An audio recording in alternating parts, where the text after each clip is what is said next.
Ma voi a carnevale o facite o migliacciello salato o scagnuziello a farinella, come la chiamate? Questa è la ricetta di mio padre. Se volete fare per voi, mi dà presa a me e pigliate carta e penna.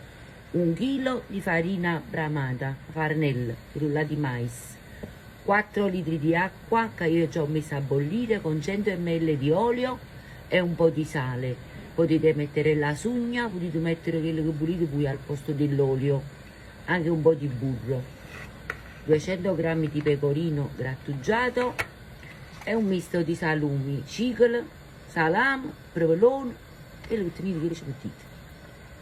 Qua bolle e ci va a buttare la farinella, tutto insieme. Dovete girare sempre perché si formano i grumi, vedete? Per 10 minuti, un quarto d'ora deve cuocere. Ecco qua, vedete, deve diventare così. Togliete la pentola da sopra il fuoco e aggiungete il pecorino. Facite pure un misca Francesca con tutto il formaggio, sa da curpa buona, ma raccomando, girate buono. Qua ho il formaggio già squagliato, adesso ci vado a buttare i salumi, cicola, salame e provolone. E ora facciamo una bella misca Francesca. E lo metto quando è ancora caldo, che i salumi si sciogliono un po' i grassi e quando poi li friggiamo, guaglio, e ad imbaravisi. Qua aggiungo un po' di pepe, ma voi ci potete mettere pure il peperoncino.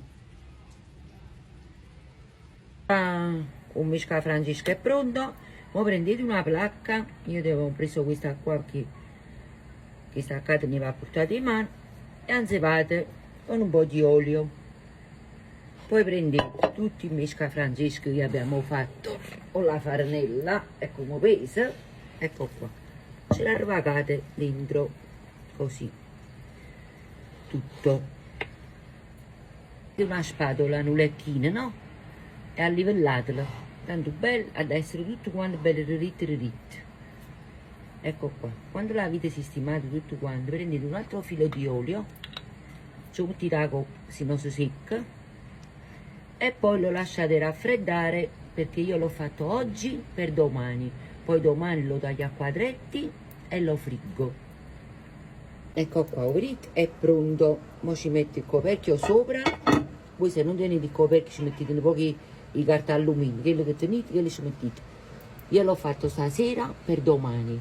Voi lo potete fare la mattina per la sera per la mattina, come volete voi. Basta che lo facete, perché è il simbolo di carnevale, almeno a Napoli. Io vi lascio una buona serata, un bacio e se facete un migliacciere scrivete a me nei commenti. Mettete, guarda qua che migliacciere l'ho già fatto, eh?